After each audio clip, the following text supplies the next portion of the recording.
Bago natin simulan ng kwento, please like and share the video. At huwag na din kalimutan mag-subscribe.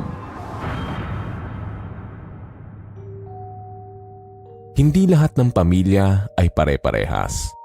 Lumaki ako sa isang klase ng pamilya na buo at masaya. Medyo may pagkamatigas ang ulo ko, pero lagi akong iniintindi ng mga magulang ko. Sanay ako na palaging inuunawa, kaya nang makarating ako sa ibang bahay, nadala ko ang asal ko. Akala ko ayos lang na gawin ko ang lahat ng gusto ko dahil bisita ako sa bahay ng lola ko. Ako pala ang dapat na makisama at sumunod.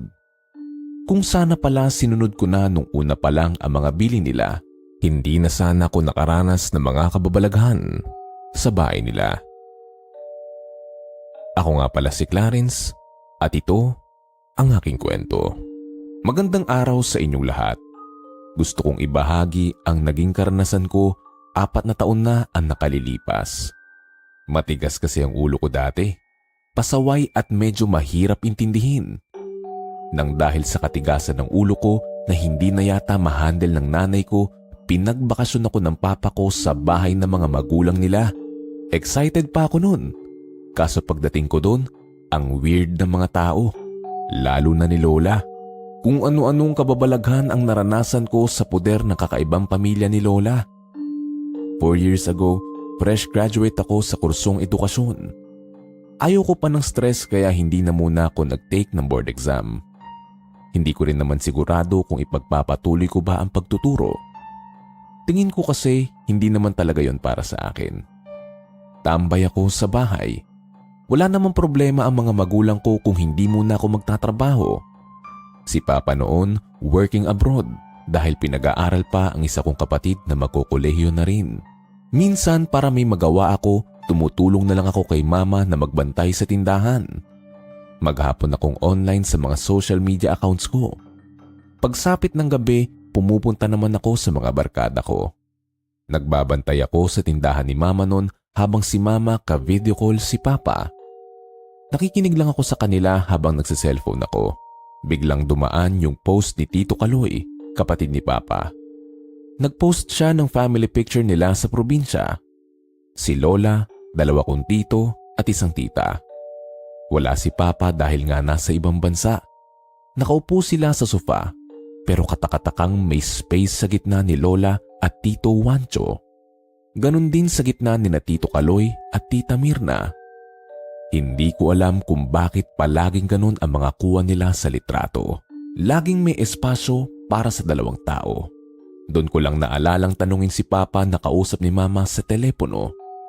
Lumapit ako sa screen para magpakita sa kanya. Nung makita niya ako, agad niya naman akong tinanong at kinamusta. Okay lang naman po. Pero pa, may tanong ako.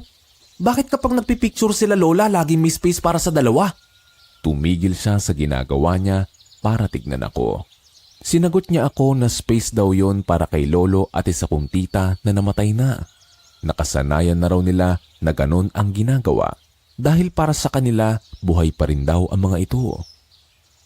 Parang ang weird naman yata nun pa. Mukha nga silang ewan eh.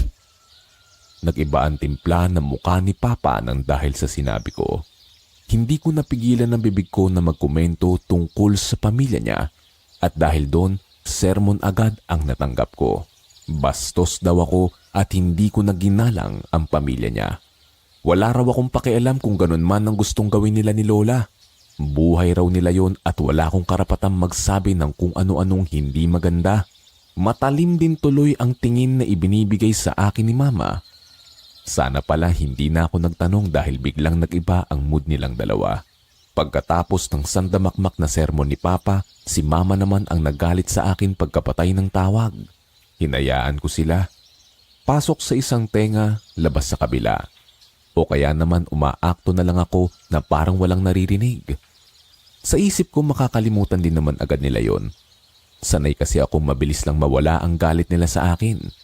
Minsan ako na rin ang gumagawa ng paraan para pansinin nila ako. Kaunting lambing lang kay Mama, ayos na ulit kaming dalawa.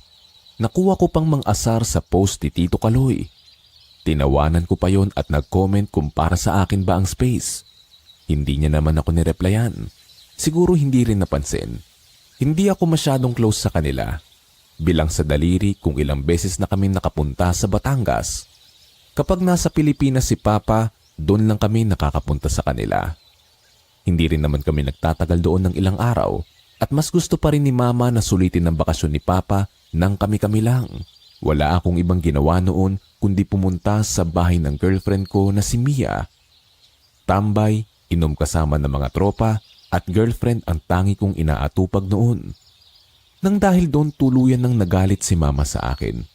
Naputol na raw ang PC ng kakapiranggot niyang pasensya na natira sa akin. Sinumbong niya ako kay Papa. Napagalitan na naman ako. Kung puro pagbubulakbol lang din naman daw ang gagawin ko at hindi ako maghahanap ng pansamantalang trabaho kung ayaw kong magturo, tumira na lang daw muna ako sa Batangas na magtino ako kina Lola. Seryoso pa? Patitirahin niyo ako kina Lola? Baka mahawa ako sa kawirduhan nila. Nakuha ko pa siyang biruin noon kaya mas lalo siyang nagalit sa akin. Hindi naman labag sa kalooban ko noon kung magbabakasyon muna ako sa bahay nila Lola. Mas gusto ko ngayon at na mas makilala ko sila. Akala nila magrereklamo ako pero kabaliktaran ang nangyari. Tuwang-tuwa pa akong tumawag kay Tito Kaloy noon para sabihin sa kanya. Tito, dyan na daw muna ako sa inyo, sabi ni Papa. Ayos lang ba? Ha? Ayos lang naman. Pero bakit? Wala. Magbakasyon muna raw ako hanggat wala pa akong trabaho. Ganun ba? O di sige. Wala namang problema eh. Ilang araw lang din ang lumipas. Nagpadala si Papa ng pera kasama ng pamasahe ko. Hindi rin ako nagdalawang isip kahit na may nobyang may iwan. Nagpaalam na ako sa kanya pati na rin sa mga kaibigan ko. Si Mama sobrang daming habilin sa akin. Magpakabait daw ako doon at hindi raw po pwede ang ugali ko kina Lola. Masyado raw matigas ang ulo ko kaya sana ay mapatino ako roon. Bumiyaya ko noon at dahil medyo matandain naman ako na kaya kong mag-isa, nagpasundo na lang ako kay Tito Kaloy sa terminal ng mga bus. Sinalubong niya ako at tinapik sa balikat. Oh, mabuti nakarating ka mag-isa. Ilang taon na rin simula nung huli mong punta rito ah. May 4 o 5 taon na rin yata. Oo nga Tanda ko naman tsaka diretso lang din naman ang biyahe ko. Tumitig siya sa akin. Bahagyang salubong ang mga kilay niya kaya nagtaka naman ako. Bakit ka naman ganyan makatingin sa akin, Tito? Pogi ng pamangkin mo, no? Umiwas siya ng tingin sa akin tsaka umiling. Tinalikuran niya ako at pumasok na sa loob ng kotse niya. Pakiramdam ko noon na pahiya ako. Hilaw akong natawa habang pumapasok din sa loob ng sasakyan. Hindi ko tuloy alam kung paano magsisimula makipag-usap ulit sa kanya. Kumusta naman si Lola, Tito? Ayos lang siya. Medyo mahina na at mabilis na mairita. Kaya ikaw, huwag ka masyado magingay sa bahay. Ayaw niya na maingay. Kapi, Tito. Sinabi sa akin ni Papa mo kung bakit pinagbakasyon ka muna niya rito. Sana hindi mo dinala rito yung ganun mong ugali. Huwag kang magpapasaway. Mas maigpit ang Tito Wancho mo kaysa sa tatay mo kaya magtino ka. Oo, Tito. Tsaka hindi naman ganun katigas ang ulo ko. Promise magpapakabait ako rito. Tuluyan akong nanahimik noon. Kakarating ko lang pero ang dami ng sinabi sa akin. Hindi na rin naman siya nagsalita. Hindi tuloy ako komportable noon habang papunta kami sa bahay nila. Si Tito Kaloy pa lang ang nakakaharap at nakakausap ko pero parang gusto ko nang umuwi. Nang makarating kami sa bahay nila, wala pa ring pinagbago yon mula nung huli kong makita. Napapaligiran sila ng mga punong namumunga at mga halaman. Sa isang puno ng mangga, merong duyan kung saan pwedeng magpahinga. Umaalingasaw rin ang amoy ng ilang-ilang. Tanda ko kapag naamoy ko yun tuwing gabi, kinikilabutan ako. Maihahalin tulad siya sa amoy ng sampagita. Kapag humangin, kakalat agad ang amoy sa paligid. Ang haligi ng bahay ay gawa sa kahoy na pininturahan ng puti at pula. Kupas na ang kulay nito. Hindi ko alam kung bakit ang titibay ng mga sinaunang bahay. Bukod sa bahay nila Lola ay may 2 pang bahay. Konkreto naman ng mga yun, ang bahay ni Tita Mirna at Tito Wancho. May mga pamilya na sila pero doon pa rin sila nagpatayo ng bahay malapit kina Lola. Si Tito Kaloy naman wala pang asawa. Si Lola naabutan ko sa Teresa, nakaupo sa rocking chair. Nang makita niya ako, naningkit ang mga mata niya na parabang kinikilala ako. Lumapit agad ako sa kanya para magmano. Magandang tanghali po, Lola. Kilala niyo pa po ba ako? Hindi siya sumagot sa akin. Tila kinikilala pa rin kung sino ako. Nang sumulpot si Tito Kaloy mula sa likuran ko, dun lang nawala ang tingin niya sa akin. Matuto ka rin gumalang. Hindi mo kaedad ng kausap mo. Si Clarence yan, Nay. Anak ni Kuya Leo. Nagulat si Lola tapos biglang ngumiti. May binatang anak na raw pala si Papa. Hinila niya ako para yakapin. Tuwang-tuwa siya habang inaamoy-amoy ako sa liig. Parang gusto niya pa yatang maiyak dahil nakita niya ulit ang apo niya. Medyo hindi na ako komportable nun. Hindi kasi ako nasanay. Baka naman maubos yung apo mo niyan, Nay. Papasukin muna natin siya sa loob. Kumain ka na ba, Clarence? Nagluto ko kanina bago umalis. Maya-maya lang lilipat na rin dito sila ate at kuya dahil oras na ng pagkain. Sakto! Nagugutom na rin ako eh. Pumasok kami sa loob ng bahay. Si Lola naiwan pa rin doon sa terrace. Wala pa ring bago sa loob ng bahay. Yung sahig nila, makinis na semento tapos kulay pula. Yung mga gamit puro yari pa rin sa kahoy. Ganon pa din na mga upuan. Gawa sa mabigat na kahoy tapos makinis at nilagyan ng barnis. Nilagyan na lang ng mga unan para hindi masakit kapag inuupuan. Ang nakaagaw ng pansin ko yung kalendaryo nila sa dingding. Pinasadya yata dahil ang nakalagay ay ang family picture nila. Tulad pa rin nung iba nilang picture. Mayroon pa ring 2 espasyo. Isang palapag lang ang bahay pero malawak at malaki. May bahagi lang na elevated ng ilang baitang kung nasaan ang 4 na kwarto. Hindi naman yun lahat ginagamit dahil si Tito Kaloy na lang at Lola ang nakatira sa bahay. Doon ka na magkwarto sa dating kwarto ni Kuya Wancho at Papa mo. Tinayos ko na ron. Ipasok mo na muna ang mga gamit mo. Pagkatapos lumabas ka na rin agad at manananghalian na tayo. Tumango ako at dumiretso sa kwarto nila Papa dati. Hindi naman mahirap hanapin dahil may mga pangalan ang pinto nila. Yung pinakadulong kwarto, nakakandado. Kwarto yon nung namatay kong tita na si Tita Ninya. 12 pa lang ako nung namatay siya. Ang sabi nagkasakit daw tapos hindi agad nalunasan. Mula rin nung namatay siya, hindi na binuksan yung kwarto niya. Lahat ng gamit niya nandoon pa. Nilapag ko lang yung mga dala kong bag sa isang sulok. Paglabas ko ng kwarto, dumating sina Tito Wancho at Tita Mirna. Nagmano agad ako sa kanila pagbaba ko. Kinamusta nila si Papa sa ibang bansa. Napangaralan pa ako ni Tito na dapat magtrabaho na ako para mapauwi ko na raw ang tatay ko. Ako na raw dapat ang tumulong sa pamilya namin dahil ang tagal na raw ni Papa sa ibang bansa. Ayaw niya pa pong umuwi eh. Siya raw ang magpapaaral kay Cassie. Hindi ko rin naman po kayang tustusan ng pag-aaral niya kung sakali. Gusto niya raw maging abogado eh. Nagulat sila. Napakalaking gastos daw ng pag-aaral nun. Baka makuba na raw kakatrabaho si Papa sa Middle East, hindi pa raw nakakatapos si Cassie. Dapat daw maging praktikal ang kapatid ko sa panahon ngayon. Yun ho talaga ang gusto ng kapatid ko eh. Tsaka hindi naman po nagre-reklamo si Papa. Hintayin mo pa ba magreklamo ang tatay mo? Hindi porke sinasabi niyang ayos lang hindi na siya nahihirapan. Matanda ka na, Clarence. Dapat may pagkukusa ka na rin. Nakatingin silang lahat sa akin habang paupo kami sa hapag. Hindi na ako sumagot. Si Tita Mirna inaalalayan ang Lola Maring na makaupo sa pinakadulong upuan.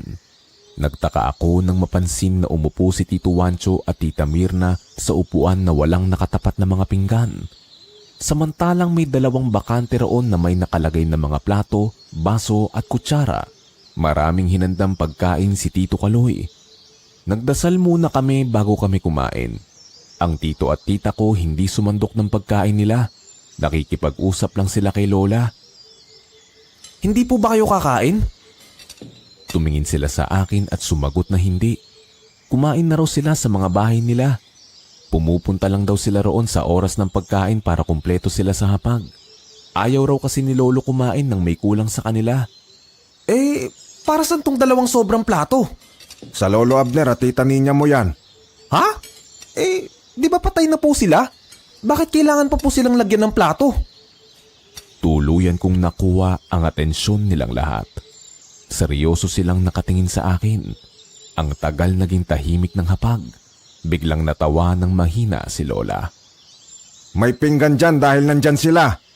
Seryosong seryoso si Tito nang sabihin niya yun. Napatingin tuloy ako doon sa 2 pinggan tapos na-imagine kong kumakain sina Lolo at Tita doon. Ang weird. Sobrang weird nila. Nung una may space sila sa picture. Pangalawa nilalagyan pa rin sila ng mga plato. Ano pang susunod? Baka mamaya may iba pang mga sobra na gamit para sa kanilang dalawa. Huwag mo ring susubukan buksan yung kwarto ng tita niya mo. Nandoon siya sa loob. Ayaw niya may ibang pumapasok sa kwarto niya. Nakalak naman po yun kaya hindi ko mabubuksan. Mas mabuti nang linawin sa iyo. Katigas pa man din ang ulo mo. Hindi ka naman na bata. Hindi pa naman ako nakatatagal doon, parang ang dami na nilang sinabi. Hindi ko alam kung bakit ganun sila sa akin. Wala namang masamang magtanong. Pakiramdam ko tuloy noon, hindi ako makatagal kina Lola. Mukhang seryoso sila Papa na kailangan ko nga magtino dahil kung hindi, mas marami silang masasabi. Kinagabihan noon, tumawag sa akin si Papa. Tinatanong niya kung ayos lang daw ba ako doon. Ayos lang naman ako rito pa. Ganito pala rito, no? Para sa kanila, buhay pa si Lolo at Tita. Umuo siya sa akin. Pigilan ko na lang daw ang sarili kong magkomento tungkol doon. Hayaan ko na lang daw sila kung ano man ang ginagawa nila na kakaiba para sa akin. Mas mabuti na raw na manahimik ako kaysa mapasama pa ako sa kanila. Pagkatapos ng tawag, doon ko lang naalala ang girlfriend ko na si Mia.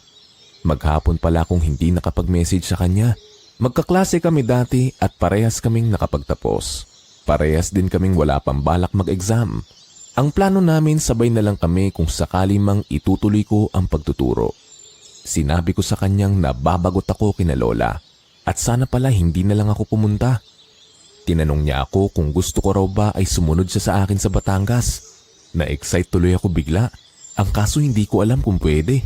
Kinabukasan maaga akong nagising.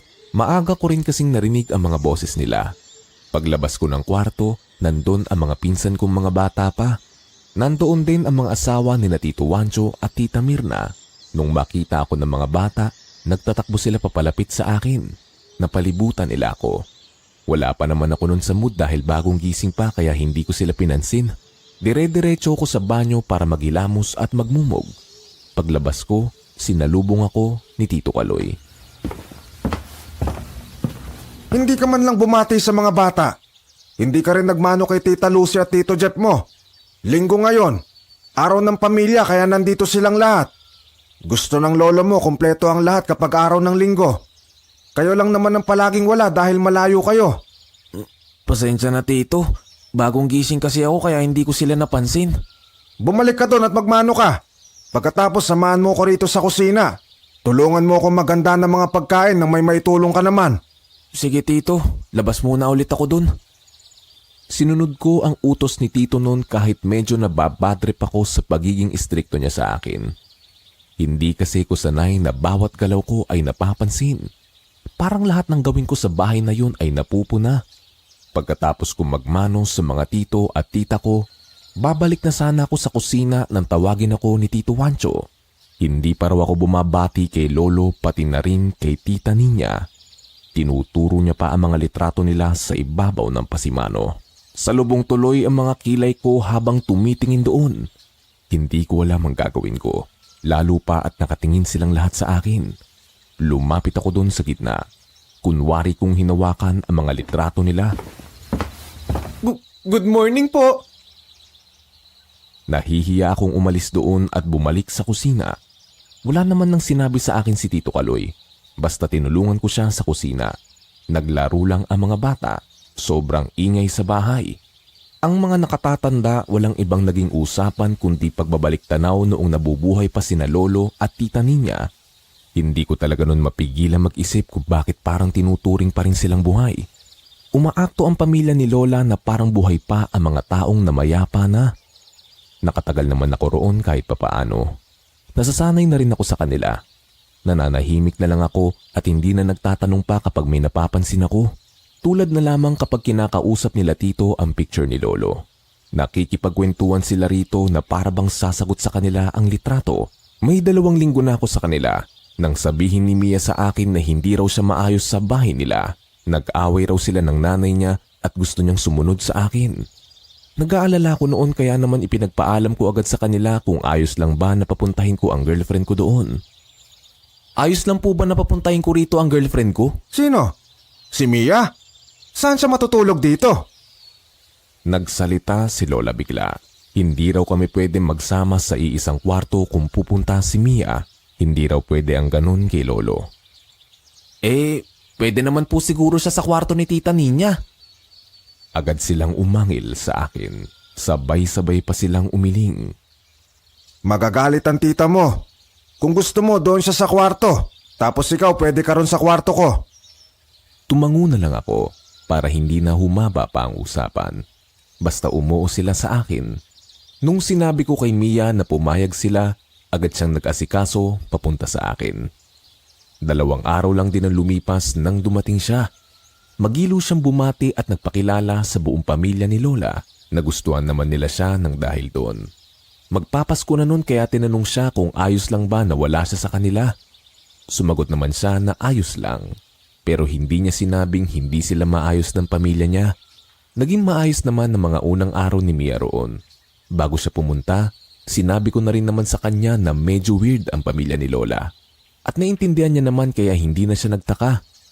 Kasama ko sa kwarto si Tito Kaloy. Hindi ako gaano makatulog nun. Hindi kasi ko sanay na may ibang kasama sa kwarto. Kaya nung pang-4 na gabi, sinabi ko sa kanyang lilipat na lang ako. Hindi ako makatulog, Tito. Pwede bang lumipat na lang ako? Ayos na ako sa sala. Ikaw ang bahala.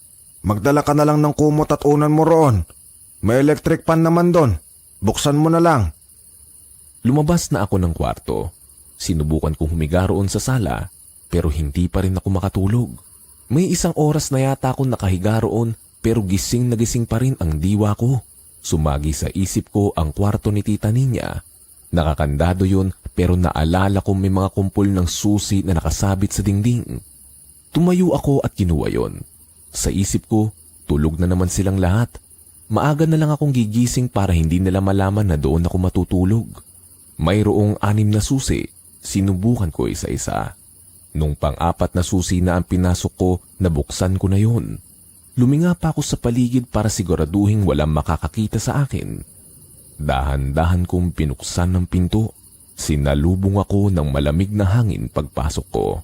Sumabay pa ang malakas na amoy ng ilang-ilang. Bigla akong nilamig, kaya nayapos ko ang sarili ko. Walang ilaw pero may liwanag naman na nanggagaling sa bintana ng dahil sa buwan. Maaliwalas ang kwarto ni Tita.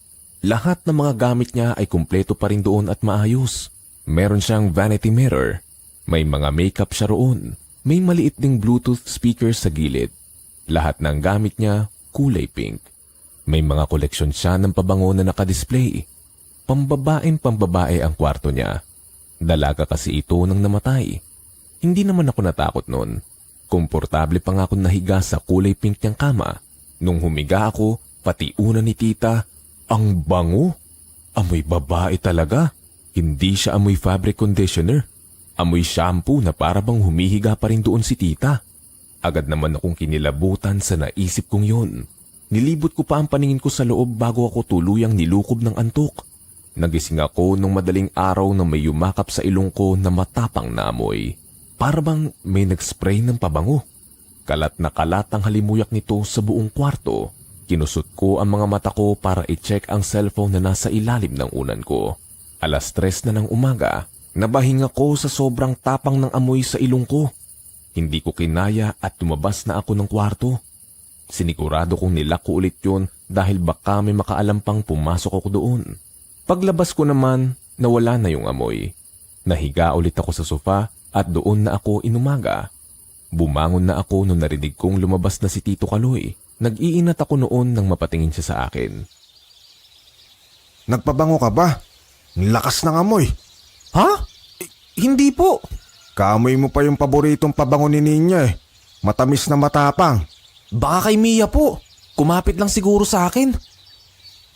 Nakaligtas ako noon at hindi nila ako nahuli.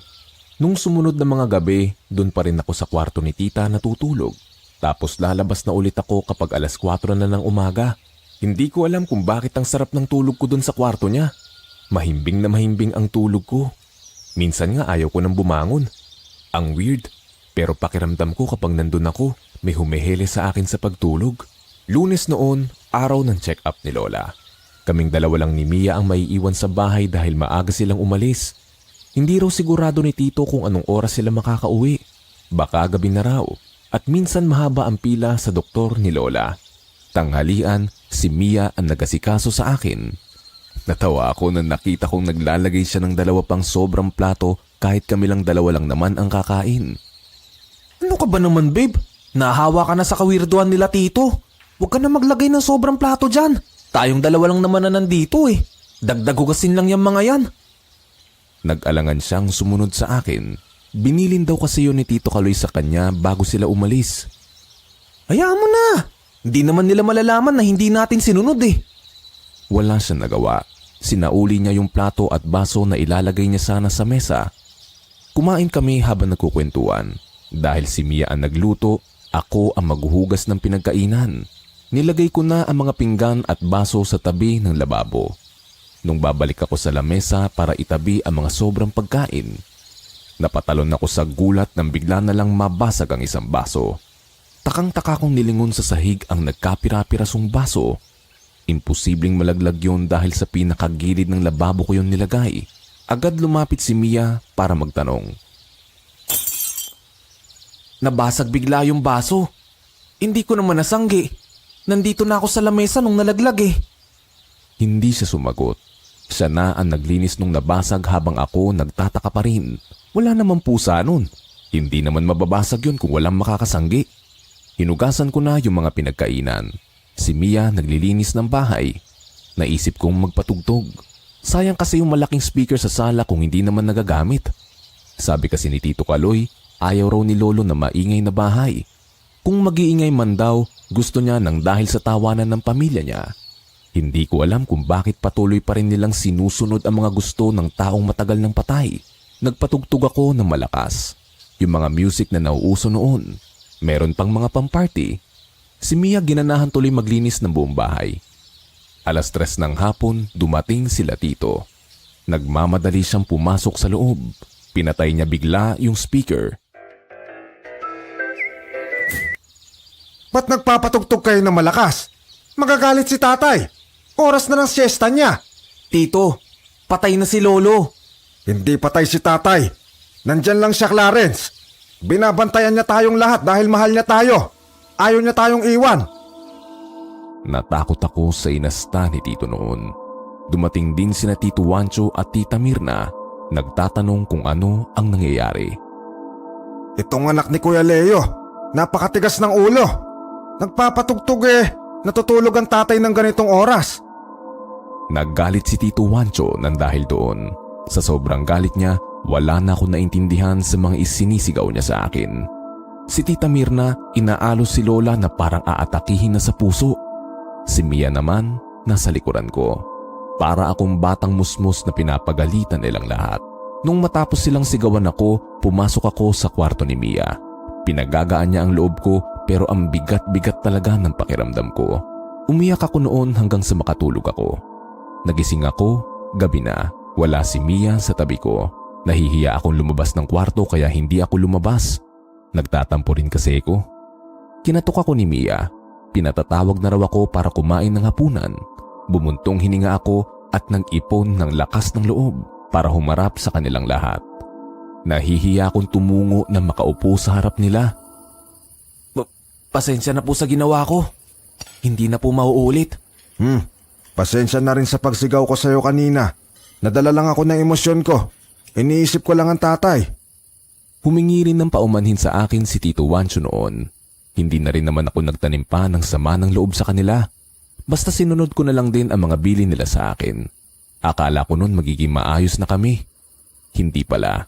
Doon lang pala magsisimula ang dapat kong katakutan sa bahay ni Lola. Dahil hindi naman nila ako nauhuli na pumapasok sa loob ng kwarto ni Tita Ninya, doon pa rin ako natutulog. Sa kalagitnaan ng gabi, nagising ako na marinig kong bumukas ang Bluetooth speaker ni Tita at may kumunik doon.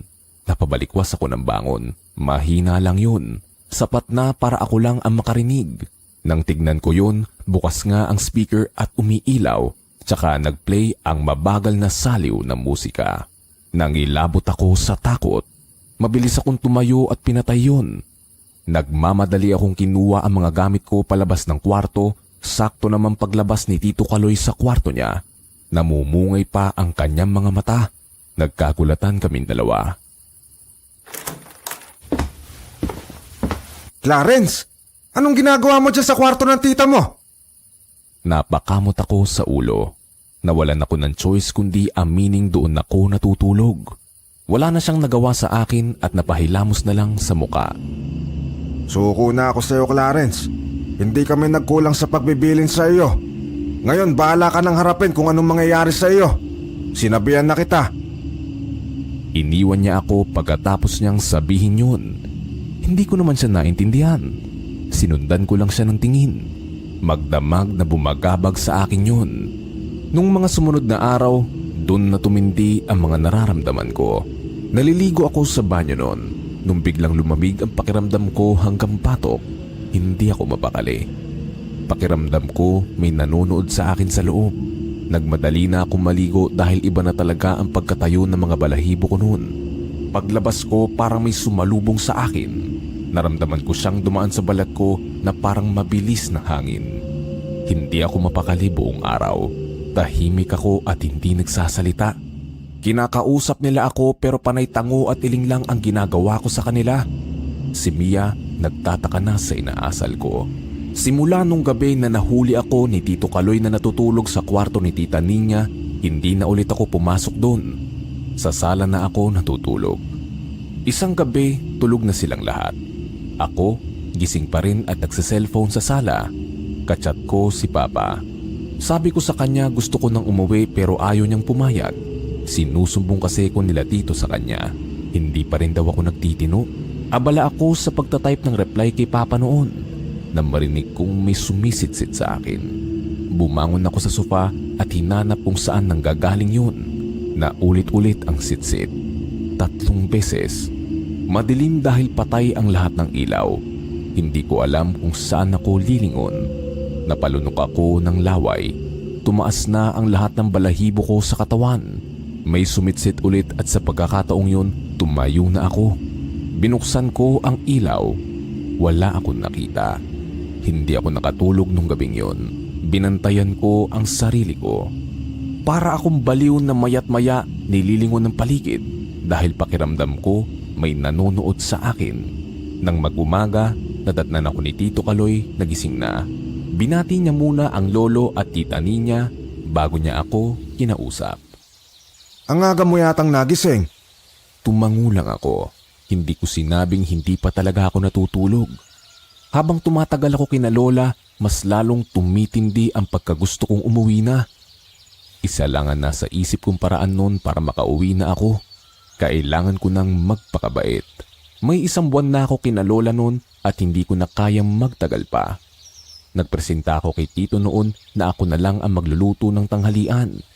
Sakto naman daw at meron siyang pupuntahan kaya hindi siya makakapagluto. Iniwan niya ako sa kusina noon. Si Mia at si Lola nasa terrace at nagkukwentuhan. Inabala ko ang sarili ko na maghiwa ng mga rekado para sa lulutuin kong kalderetang manok. Yung kusina nila Lola may pinto palabas sa labahan. Iniwan kong bukas yun para hindi gaanong mainit. Kulob kasi ang kusina kaya tagaktak ang pawis mo kapag nandun ka. Naghihiwa ako ng patatas noon. Biglang pumasok ang napakalakas na hangin galing sa bukas na pinto. Pagpasok ng hangin, sabay-sabay nagbukasan ang mga cabinet sa kusina. Lumagabag ang ilan sa mga gamit at nagbagsakan sa sahig. Pumasok din ang mga tuyong dahon na nanggaling sa puno ng langka sa labas. Naestatwa ako sa kinatatayuan ko habang nakatingin sa buong kusina. Sobrang gulo. Nagtatakbo si Mia papunta sa akin. Tinanong niya kung anong nangyayari. Hindi ko alam. Biglang humangin ng malakas eh. Nagtaka naman si Mia. Hindi naman daw humangin ng malakas. Gulong-gulo niyang inilibot ang paningin niya. Hindi ko na matuloy ang ginagawa ko noon. Pakiramdam ko hindi na tama ang nangyayari sa akin sa bahay ni Lola. Tinapos ko pa rin ang pagluluto habang si Mia isa-isang nilinis ang mga kalat. Nadatnan kami ni Tito Kaloy na naglilinis. Oh, anyari dito? Ba't parang binagyo tong kusina natin? Humangin bigla ng malakas tito.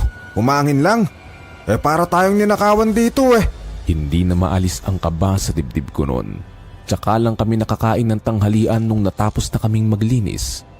Titig na titig sa akin ang mga tito ko, pati na rin si tita habang nasa hapag. Pero hindi sila umiimik sa akin.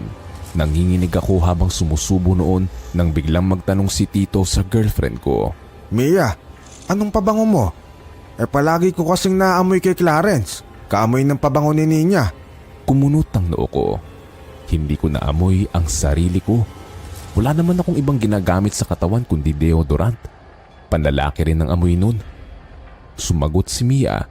Hindi raw siya nagpapabango lalo na kapag nasa bahay lang. Napatingin silang lahat sa akin. Pumapasok ka sa kwarto ni Ninya, Clarence, di ba? Kinuha mo ba ang pabango niya ron? Hindi ho. Wala akong kinukuha sa mga gamit ni tita. Natutulog lang ako ron. Mas lalong tumahimik sa hapag. Nagkatinginan ng mga magkakapatid pero wala nang nagsalita sa kanila. Hindi ako pala dasal na tao. Pero nang gabing yun habang nasa sala ako bago matulog, taimtim akong nagdasal. Hiniling ko ang kaligtasan ko pati na rin ang katahimikan ng mga taong namayapa na sa bahay ni Lola. Sa sobrang tagal ng pagdadasal ko, nakatulugan ko na pala yun. Naalimpungatan lang ako sa marahang haplos sa pisngi ko. Nakapikit pa rin ako. Pakiramdam ko bumalik ako sa pagkabata habang dinadama ang palad sa pisngi ko. Naalala ko kasing palaging ginagawa sa akin ni Papa yon kapag ginigising niya ako sa umaga. Dahan-dahan akong nagmulat na sana pala hindi ko na ginawa. Ang tita niya nakaupo sa gilid ko at nakangiti sa akin. Mabilis akong bumangon. Nawala rin siya bigla. Tumayo ako para buksan ang ilaw. Para akong kakapusin ng hininga dahil sa nakita ko. Ramdam ko rin ang panginginig ng kamay ko. Napalingon ako sa gilid kung nasaan mismo ang litrato ni tita. Mas tumindi ang takot na nararamdaman ko. Yung ngiti niya sa picture, katulad nung ngiti na iginawad niya sa akin. Higit 1 oras akong nakatulala sa sala bago ko naisipang pumasok sa loob ng kwarto ni Mia. Nagising siya pagpasok ko. Kinakausap niya ako pero hindi ako sumasagot. Tumabi lang ako sa kanya at hinayaan ng sarili kong makatulog. Kinabukasan habang kumakain kami sa hapag, kinuwento ko sa kanila ang nakita ko. Nakita ko po si tita Ninya. Hinahaplos niya ako sa pisngi tapos nginitian niya ako. Sabay-sabay silang napatingin sa akin. Nagsalubong ang kilay ko nang sumilay ang ngiti sa labi nila. Talaga? Ibig sabihin nandito pa rin talaga si Ninya? Hindi ako nakasagot. Bakit imbis na matakot sila ay tuwang-tuwa sila na nandito pa rin sa bahay ang matagal ng patay? Sa ginagawa nilang lahat, ayaw nilang bigyan ng katahimikan ng mga taong dapat ay nagpapahinga na. Ang pamilya mismo ni Lola ang may kagagawan kung bakit ayaw umalis nila tita Ninya sa bahay. Patuloy pa rin kasi silang umaasta na buhay pa sila. Hindi ko napigilan ang sarili ko na magsalita sa kanila. Hindi po sila matatahimik kung patuloy kayong aasta na buhay pa sila. Tanggapin nyo na pong matagal na silang wala. Nang dahil sa sinabi ko, hinampas ni Tito Wancho ang mesa. Dinuro niya ako at sinabing wala akong karapatan mangialam kung ano man ang gusto nilang gawin. Bahay raw nila yon at patakaran nila ang masusunod. Kung ano ang sinabi nila, yon ang susundin ko. Magsasalita pa sana ako nang pigilan ako ni Mia. Ang bilin ni tatay bago siya mawala, ituring pa rin siyang buhay. Ayaw niya pang mamatay, Clarence, pero oras niya na yon. Yon lang ang kabilin-bilinan niya sa amin. Sundin lahat ng gusto niya. Dahil kung hindi kami susunod isusunod niya kami sa kamatayan. Matagal ka na naming sinabihan na sundin mo kami. Pero hindi mo ginawa. Ngayon nagpaparamdam sa iyo si Ninya. Alam mo ba kung bakit? Maaaring ikaw na ang susunod sa kanya. Ikaw na ang susunod na kukunin ni tatay. Nangilabot ako bigla. Tumaas lahat ng balahibo ko sa katawan nang sabihin niya yun. Nanginginig ang mga labi ko. Sa isip ko gusto ko nang umalis. Hindi lang pala mga patay na ang nakakatakot doon. Pati pala mismo ang mga buhay. Tinatakot nila ako. Ano pong ibig niyong sabihin, Tito? Tulad mo, matigas din ang ulo ni Ninya. Sinuway niya ang lahat ng bilin ng tatay nung nabubuhay pa siya. Bago nagkasakit ng kapatid namin, ilang beses nagpakita si tatay sa kanya. Imbes na ituring niyang senyales yun patuloy pa rin siya nagmatigas. Hanggang sa isang umaga hindi na siya nagising pa. Pagkatapos namin kumain, kinontak ko ulit si Papa. Nagmamakaawa na ako sa kanya na uuwi na kami ni Mia dahil ayoko na sa pamilya niya. Noong gabing yun, bigla na lang akong nilagnat. Lagi akong nagigising makarinig lang ako ng kaunting ingay. Takot na takot ako, lalo pa kapag hinahawakan ako ni Mia. Pakiramdam ko si tita ulit ang humahawak sa akin. Pakiramdam ko nasa pisngi ko pa rin ang palad niya. Tumatak sa akin ang sinabi ni tito, ayoko pang mamatay. Hindi mawala-wala ang lagnat ko. Nagigising din ako tuwing madaling araw. Dilat na dilat ang mga mata ko. Palinga-linga ako sa buong kwarto. Iniisip ko kasing makikita ko ulit siya. Magdamag din akong nagdadasal na wag na ulit silang magparamdam sa akin. Hinayaan na muna kami ni Mia na magkasama sa kwarto dahil may sakit ako. 3 araw na ang trangkaso ko noon pero hindi pa rin ako gumagaling kahit anong inom ko ng gamot. Wala rin kasi kung ganong kumain. Hindi tinatanggap ng sikmura ko ang kahit anong pagkain. Isinusuka ko lang din lahat. Kapansin-pansin na ang pamamayat ng katawan ko. Isang gabi nagising akong wala si Mia sa tabi ko. Nakakaramdam ako na matinding uhaw. Kahit hinang-hina, lumabas ako ng kwarto. Nakakapit ako sa dingding para hindi ako matumba sa paglalakad. Nanlalambot kasi ang mga tuhod ko. Sa baba lang din ang tingin ko para tignan ng nilalakaran. Malapit na ako sa hagdan. Nasa tapat na ako ng kwarto ni Lola nang mapahinto ako. Nakayuko ako at nasa sahig ang tingin. Tuluyan ng napako roon. Unti-unting lumalaki ang ulo ko at lumalamig ang aking pakiramdam. Nakakita ako ng pares ng mga kulubot na paa. Ang mga kuko niya ay sobrang dumi. Gumagapang pa ang maliit na uod doon. Halos simatahin na rin ako sa amoy na yumakap sa ilong ko. Amoy ng bubulok na bangkay. Unti-unti, inangat ko ang tingin ko at tuluyan akong napasigaw. Si Lolo, nasa harapan ko. Dahan-dahan siyang ngumisi sa akin. Nagpakita ang mga bulok niyang ngipin. Naglabasan sa bunganga niya ang mga ipis at nagsiliparan pa ang ilan sa kanila. Takot na takot ako. Sigaw ako ng sigaw hanggang sa nawalan ako ng malay. Nagising na lang ako na lahat sila nakapalibot sa akin at kumpleto silang lahat. Kasama sina Lolo at Tita Ninya. Muli nagsisigaw na naman ako. Ayoko na! Uuwi na ako! Ayoko na rito! Napatigil si Mia sa pagpupunas ng basang bimpo sa akin dahil sa pagwawala ko. Tinuro ko ang likuran ni Lola kung nasaan nakatayo ang dalawa. Nandito sila! Ayan sila! Nakatayo sila sa likod ni Lola! Lumingon sila sa likod ni Lola. Kasabay nun nawala sila bigla at naging itim na ang hangin palabas ng bahay. Gusto ko nang umuwi! Ayoko na rito! Hintayin mo munang gumaling ka bago ka umuwi. Uuwi na ako sa amin kahit may sakit ako. Hindi sila Lolo ang nandito. Mga demonyo sila! Hindi nila ako pinakinggan. Pinilit kong tawagan si Mama. Sinabi ko sa kanyang uuwi na kami ni Mia. Iyak ako ng iyak habang kausap siya sa telepono. Nang dahil sa pagpupumilit kong umuwi, pinayagan na rin nila kami. Sila Tito Wancho sinisi pa ako sa mga nangyari sa akin.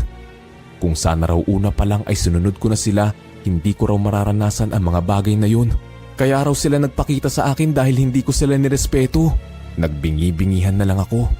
Si Mia todo pasasalamat sa kanila nung paalis na kami. Pero ako, hindi ko magawang makapagsalita sa kanila. Patuloy na tumatakbo sa isip ko noon ang mga nakita ko. Palibhasa hindi sila nakakita kaya hindi sila natatakot. O baka kaya hindi sila natatakot dahil yun naman talaga ang gusto nila. Gusto nilang nasa paligid pa rin nila ang mga taong patay na. Kaya sila naging kakaiba sa lahat. Sila lang ang tanging pamilya na ayaw bigyan ng katahimikan at kapayapaan ang mga taong dapat ay wala na rito sa mundong ibabaw. Pagka-uwi ko noon, sinabi ko kay Papa na hindi na ako babalik sa Batangas kahit kailan. Ayaw ko nang bumalik sa bahay nila dahil habang buhay na mananatili sa alaala ko kung ano man ang nakita at naranasan ko sa poder nila. Balita ko hanggang ngayon ay ganun pa rin daw sila tito. Si Lola, pahina na ng pahina. Nung umuwi si Papa ng Pilipinas at nagaya magbakasyon doon sa kanila, hindi na ako sumama. Nagpaiwan na lang ako. Nagtino na rin ako pagka-uwi ko galing doon. Nag-apply rin akong teacher sa isang private school habang nagre-review para sa board exam. Ganon din si Mia. Sa awa ng Diyos, nakapasa kaming dalawa. Mag-4 na taon na rin akong guro ngayon. nakakatulong na rin ako sa pamilya ko. Paminsan-minsan, kinukontak ako ni Tito Kaloy. Humingi na rin naman siya ng pasensya tungkol sa nangyari. Sa mga taong lumipas, natutunan ko rin namang magpatawad dahil pamilya ko rin naman sila. Pinatawad ko sila pero hindi ako makakalimot. Darating din siguro ang panahon na magkakaroon ulit ako ng tapang at lakas ng loob na bumalik doon sa kakaibang pamilya ni Lola. Hanggang dito na lang po ang aking kwento. Sana'y nagustuhan po ninyo. Muli, ako po si Clarence at maraming salamat sa pakikinig. At ngayon naman, dumako tayo sa paborito nating shoutout portion. This is shoutout to J-Mix Vlog, Maricel Kahilig, Len TV, Desiree Torres de los Santos, Jeneline Rose Abang, Milor Maat, Jacqueline Sevilla, Solita Ricafort, Christine De Tomas, at Nina Ligsanan. Magbasa naman tayo ng pinakamagandang comment. Galing kay Higusa Seuzu. Sabi ni Higusa, "Salamat po sir. Ang sarap makinig ng inyong istorya. Lagi po ako nakikinig sa inyo kasi ang mga kwento ninyo ang gusto ko. Minsan yun sa akin naman po ay kukwento ninyo. Dahil ito ay katotohanan na naranasan ko. Sa mga hindi nabanggit, sa susunod na lang po. Huwag niyo pong kalimutan mag-reply sa ating shoutout box na nasa comment section para ma-shoutout ang pangalan nyo." Muli po, mula sa bumubuo ng kwentong takip silim, Sityo Bangungot at Sityo Pangil, ito ang inyong lingkod, Lancelot. Nagpapasalamat.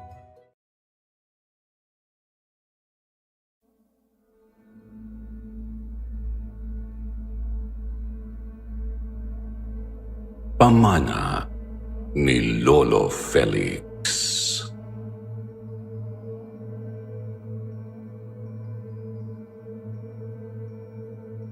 Naniniwala po ba kayo na may tagasundo sa mga taong mamamatay na?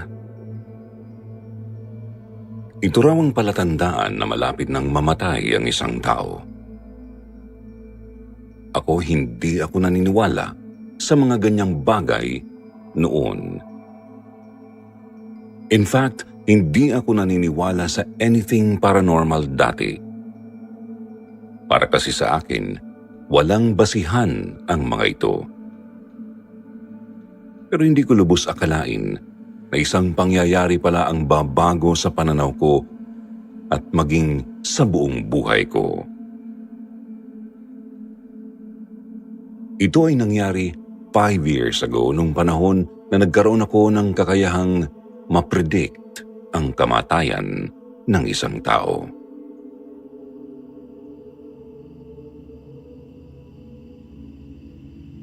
Magandang araw, Sir Jupiter, at sa mga listeners ng Sityo Bangungot.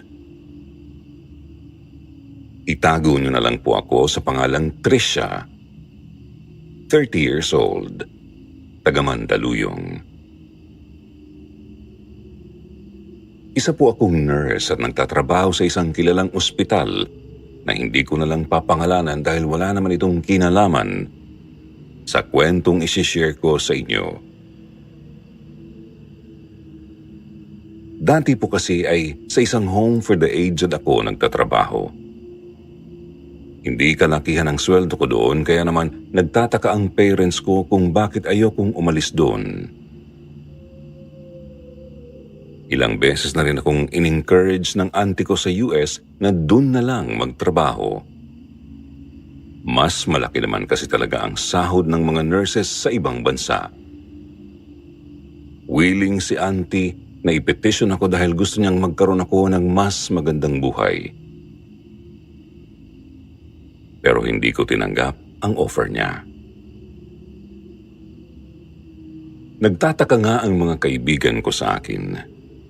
Kung ang iba ay nagkakandara pang makapagtrabaho sa ibang bansa, ito naman ako't ilang beses nang pinapalagpas ang pagkakataon na yun. Hindi naman sa patriotic ako, Sir Jupiter. Ayoko lang talagang umalis ng bansa. Mas gusto ko na malapit ako sa pamilya at mga kaibigan ko. Tsaka hindi ako mayaman. Hindi rin naman ako naghihirap financially. At higit sa lahat, malapit po talaga ang loob ko sa pinagtatrabahuhang home for the aged.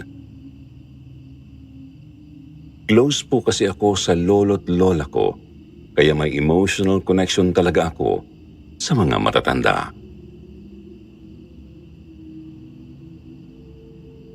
Isa ako sa mga nag-alaga kina lolo't lola bago sila namatay. Mula pagkabata ay ramdam ko ang pagmamahal nila sa akin. Kaya naman sobra akong naapektuhan ng pagkawala nila. Pero nung nagtrabaho ako sa home for the aged, pakiramdam ko ay kasama ko ulit sina lolo't lola. Sobrang saya ko na napagsisilbihan ko ang mga matatanda sa facility.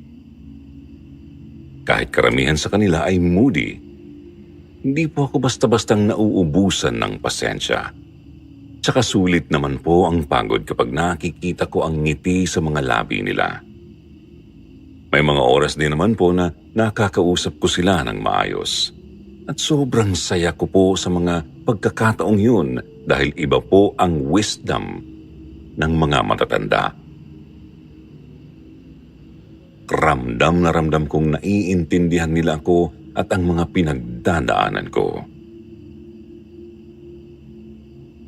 Sir Jupiter, napalapit po ako sa bawat matandang inaalagaan namin, kaya sa tuwing may isa sa kanila ang namamatay, hindi ko talaga napipigilan ang sarili ko na malungkot. Ito po ang pinaka-challenging part ng trabaho ko kasi napakamigat po talaga sa loob. Pero pinipilit kong hindi maapektuhan ang trabaho ko dahil may iba pang mga patients na kailangang alagaan. At sa lahat po ng pasyente namin, ang pinakatumatak sa akin ay si Lolo Felix. Hindi kagaya sa iba, madalas po ay tahimik lang siya. Hindi siya madalas na nakikihalubilo sa amin. Siyempre dahil likas sa akin ang pagiging malapit sa mga matatanda, ilang beses kong sinubukang mag-reach out sa kanya. Kinakausap ko siya tungkol sa kung ano-anong bagay. Minsan nga puro nonsense na lang ang itinatanong ko sa kanya. Gusto ko lang talaga na maging komportable siya sa akin. Sabi kasi sa akin ng mga older nurses, matagal na raw na walang pamilyang dumadalaw kay Lolo Felix. Mula raw nung ipinasok siya ng mga kamag-anak sa facility, hindi na raw siya dinalaw kahit minsan. Nagpapadala na lang daw ng pera, kaya naawa po ako sa kanya. Baka kaya siya hindi nagsasalita ay dahil malungkot siya.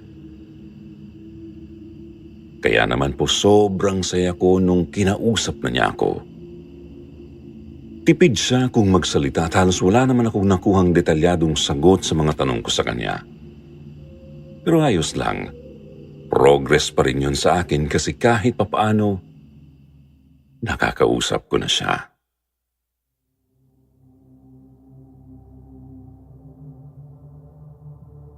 Hindi ko lang po inasahan na magbabago ang lahat.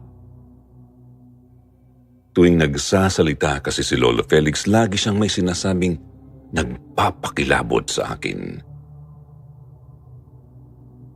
Una niyang sinabi ay malapit na raw ang kamatayan ni Lolo Isidro.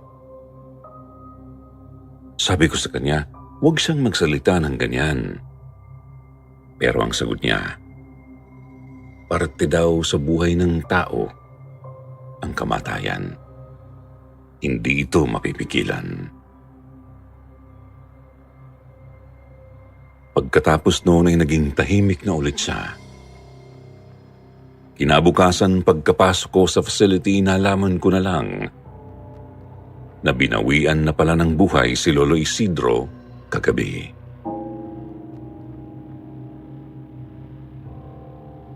Natagpuan itong walang buhay sa loob ng kwarto nito. Marami sa amin ang nalungkot dahil kilala si Lolo Isidro sa pagiging mabait. Nakikinig din siya sa mga hinaing namin at napakarami niyang baong words of wisdom. Pero nung oras na yun, hindi ko napigilang isipin ang sinabi ni Lolo Felix. Para kasing nahulaan niya ang pagkamatay ni Lolo Isidro. Pero inisip ko na lang na baka coincidence lang. Imposible naman kasing may makahula sa kamatayan ng isang tao.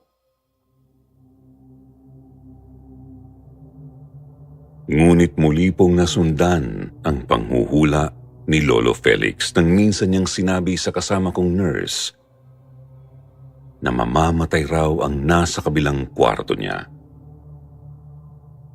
At kinabukasan nga po, nangyari ang kanyang sinabi.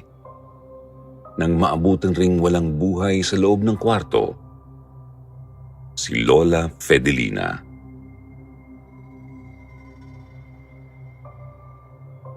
Naisip ko na baka hindi na po yun coincidence.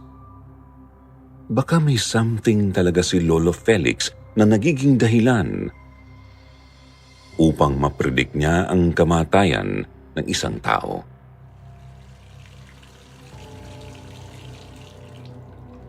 Isang araw habang pinapaliguan ko si Lolo Felix, itinanong ko sa kanya kung bakit niya nahuhulaan ang pagkamatay ng mga kapwa niya matanda sa loob ng facility. As usual, hindi pa rin siya nagsasalita. Tulala lang po siya habang nilalagyan ko ng shampoo ang kanyang ulo. Sa totoo lang, hindi ko rin naman ini-expect na sasagot siya. Para kasing hindi niya gugustuhin malaman ko ang sagot sa aking tanong. Pero bigla siyang nagsalita at ang mga sinabi niya ang nagbigay ng kilabot sa akin. Ayon sa kanya, mula pagkabata ay mayroon na raw siyang kakayahan na malaman kung mamamatay na ang isang tao. Maraming palatandaan. Una na doon ay kakaiba raw ang bigat na kanyang nararamdaman pag nakikita niya ang taong ito. May nakikita raw siyang parang itim na hangin na nakapalibot sa katawan nito. At kapag sobrang dilim na raw noon, ibig sabihin, napakalapit na ng kamatayan nito. Kung minsan naman ay may nakikita siyang mga kaluluwang nakasunod sa taong ito. Ang hula niya, ito raw ang mga malalapit na kamag-anak na magsisilbing sundo nito once na namatay na ito. Ang pinakamatinding palatandaan ay kapag nakita na niya si kamatayan. Hindi raw ito kagaya ng mga nakikita natin sa pelikula o telebisyon.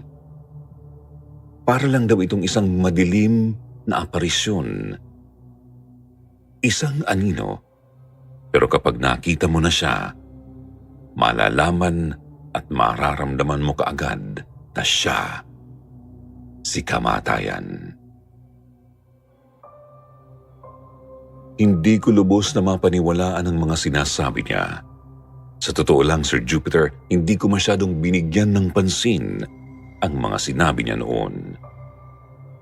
Marami kasi sa mga matatanda sa facility namin ang ulyanin na at kung ano-ano na lang ang sinasabi. Pero nakuha ang atensyon ko nang sabihin niyang matagal na raw niyang napapansin ang isang madilim na hangin na nakapaligid kay Nurse Angie. Mag-iisang linggo na raw yun at habang tumatagal, padilim raw ng padilim ang hanging nakapaligid dito. Hindi ako nakapagsalita. Pero aaminin ko, may parte ng isip ko na naniniwala na sa kanya. Sasabihin ko sana kay Nurse Angie ang tungkol sa sinabi ni Lolo Felix, pero naisip ko na baka matakot lang siya. Worse, baka nga magalit pa siya sa akin. Kaya nagdasal na lang ako na sana'y mali si Lolo Felix. Tsaka wala naman talagang basihan ang sinasabi niya.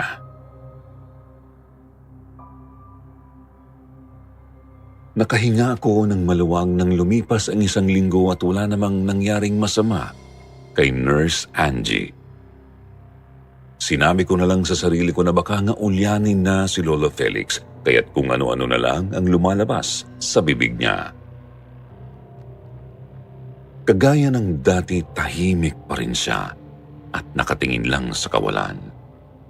Kapag kinakausap namin siya, tipid pa rin siya kung magsalita. Mabuti na lang at wala na siyang iba pang sinabi tungkol sa kamatayan. Pero isang araw, Sir Jupiter, muling nagkatotoo ang hula ni Lolo Felix. Kasalukuyan ko siyang pinapakain noon nang bigla akong nilapitan ng isa sa mga kasamahan kong nurse.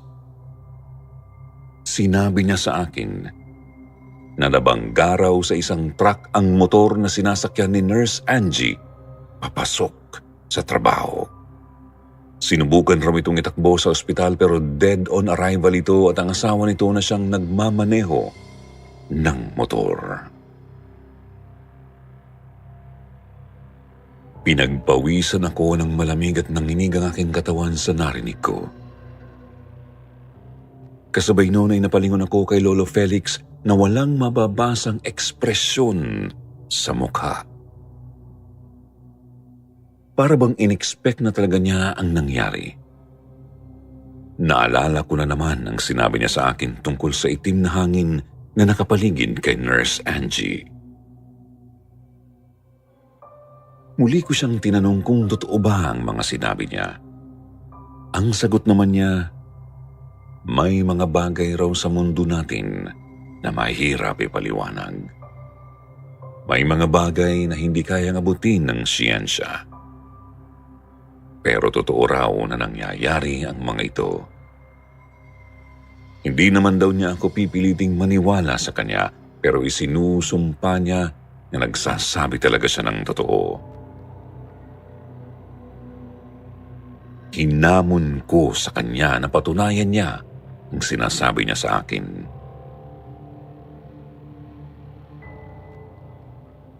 Itinuro ni Lolo Felix ang kanyang kanang mata. Tingnan ko raw ng malapitan upang malaman ko ang sagot sa tanong ko. Aaminin kong medyo na-weirduhan ako pero dahil na rin siguro sa curiosity, ginawa ko ang sinabi niya. Inilapit ko ang sarili ko sa kanyang kama at maiging pinagmasdan ang kanyang kanang mata. Wala naman akong nakitang kakaiba, pero bago pa man ako matapos bigla na lang sumuka si Lolo Felix.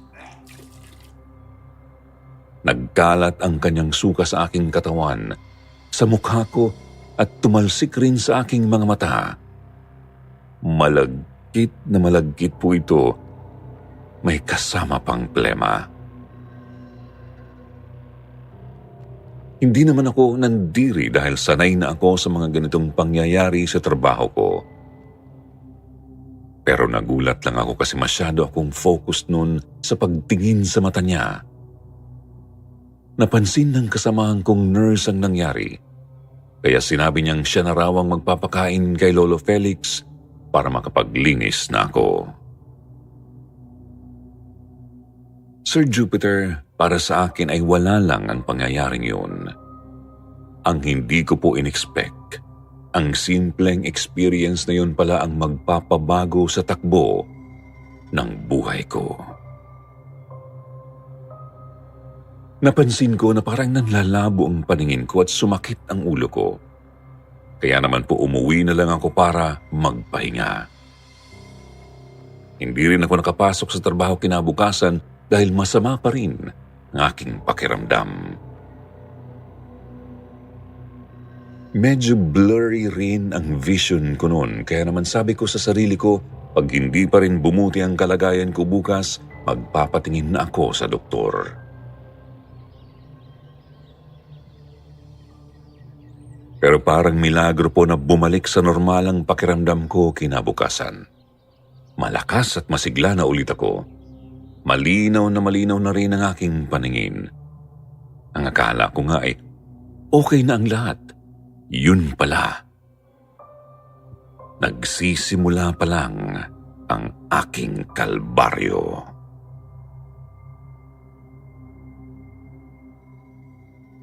Papasok na ako noon sa trabaho. Nakasalubong ko ang landlady namin na si Aling Lorna. Nagwawali siya noon sa labas ng bahay nila. Binati niya ako ng magandang umaga at binati ko rin naman siya pabalik. Kinamusta niya ako kasi napansin raw niyang hindi ako pumasok sa trabaho kahapon. Alam rin niya na umuwi akong masama ang pakiramdam ko nung isang araw. Ang sabi ko sa kanya, okay na ako. Baka masyado lang akong napuyat sa trabaho, kaya ako nagkasakit. Magpapaalam na sana ako, Sir Jupiter, nang bigla kong napansin ang isang itim na hangin na nakapalibot sa katawan ni Aling Lorna. Sobrang weird po nung tingnan. Para siyang usok na hindi nakikita ng iba maliban sa akin. Nagtaka si Aling Lorna kung bakit bigla akong natigilan. Hindi ko siya sinagot at mabilis na lang na umalis. Buong araw ay hindi maalis sa isipan ko ang nangyari. Ramdam ko kasi na may hindi pangkaraniwan sa nakita ko. At para bang hindi pa yun sapat, may isa pa akong nakita sa araw na yun. Papasok na sana ako sa kwarto ni Lolo Fred upang ipainom sa kanya ang mga gamot niya. Pero natigilan ako sa may pintuan nang makakita na naman ako ng maitim na usok na nakapaligid sa kanya. Hindi kagaya ng nakita ko kay Aling Lorna, mas maitim po ang hangin na nakapaligid kay Lolo Fred. Halos hindi ko na nga siya makita dahil dito.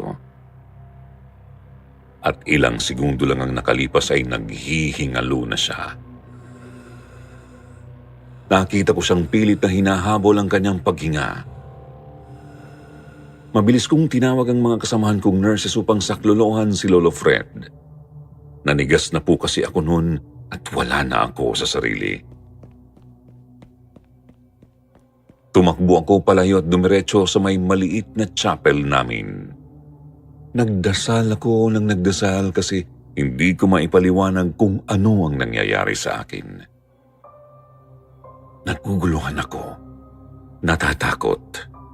Sir Jupiter, napansin ko rin po na sa paglipas ng mga araw, paitim ng paitim ang hangin na nakapalibot kay Aling Lorna. Umabot sa point na sinasadya kong hindi na lang tumingin sa kanya.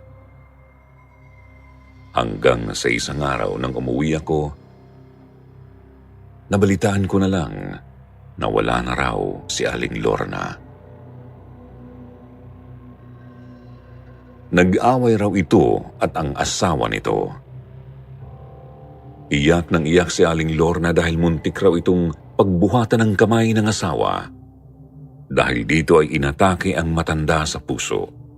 Isinugod sa ospital, pero kagad namang binawian ng buhay pagkalipas lang ng halos 1 oras.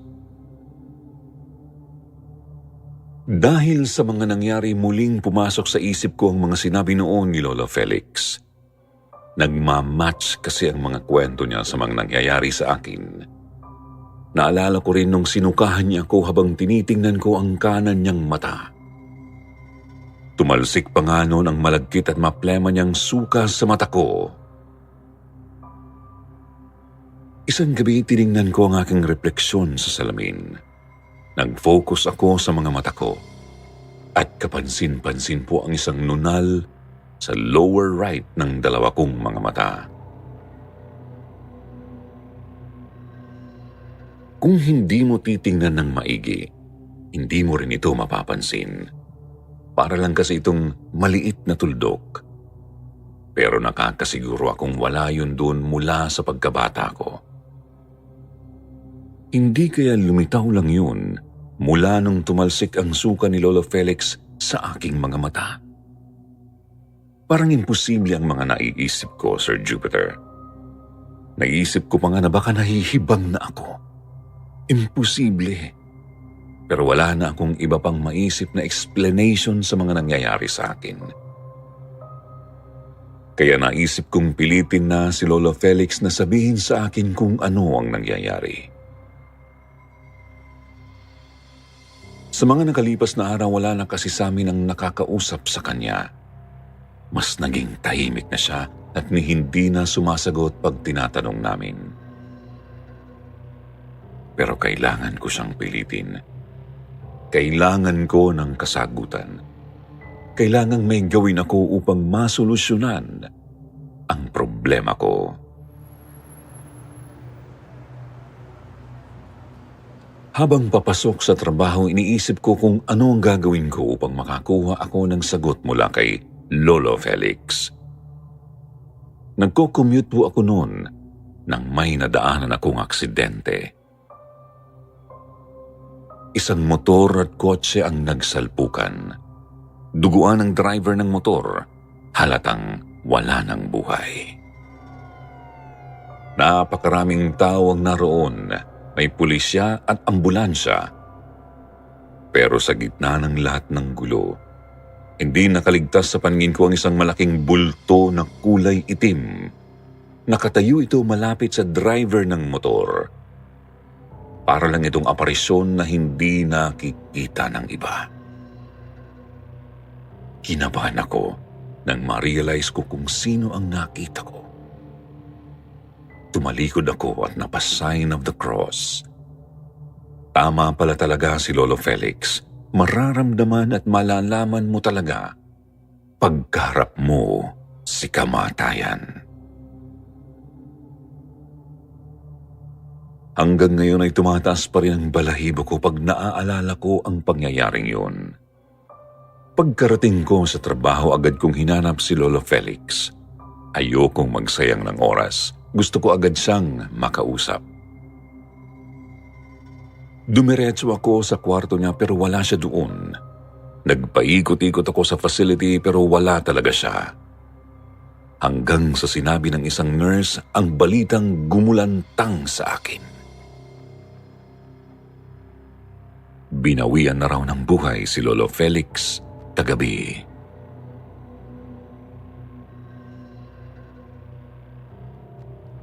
Kapansin-pansin raw ang panghihina nito. Hanggang sa bigla na lang daw itong pinangapusan ng hininga. Sinubukan nilang iligtas pa si Lolo Felix pero huli na talaga. Wala na silang nagawa upang pigilan ang pagkamatay nito. Hindi ako nakapagsalita. Sobrang shock ako sa aking nalaman. Paano siya namatay? Wala naman akong nakitang itim na hangin na nakapaligid sa kanya. Araw-araw kaming nagkikita pero wala akong nakitang mga multong nakapaligid sa kanya. Hindi ko rin nakita ang aparisyon ni kamatayan sa tabi niya. Sir Jupiter, naisip ko hindi kaya matagal nang napredict ni Lolo Felix ang araw ng kanyang pagkamatay. At dahil dito, sinadya niyang ipamana sa akin ang kakayahan niya. Pero hindi ko naman po ito gusto. Kailanman ay hindi ko hiningi ang ganitong klaseng ability. Bakit ko gugustuhin mapredict ang pagkamatay ng isang tao? Nakakatakot na bagay ito para sa akin. Lumipas ang mga araw at wala na akong nakitang itim na hangin o kahit anong signs ng kamatayan. Pero hindi pa rin mawala sa isip ko si Lolo Felix. Araw-araw kong ipinagdasal ang kaluluwa niya. Higit sa lahat, ipinagdasal ko rin na sana'y mawala na ang kakayahang ipinamana ni Lolo Felix sa akin. Nasa simbahan ako noon. Nasa unahan ko ang isang matandang babae na naglalakad ng nakaluhod. May dala siyang rosaryo, umiiyak at taimtim na nagdarasal. Unang tingin ko pa lang sa kanya, mabigat na ang pakiramdam ko. Hanggang sa unti-unting lumitaw ang sobrang itim na hangin sa paligid niya. Siguro'y 1 minuto lang ang lumipas nang bumulagta siya sa sahig. Nagkagulo ang mga tao sa simbahan. Marami ang sumaklolo. Ako naman ay nanatiling nakaluhod. Hindi makagalaw.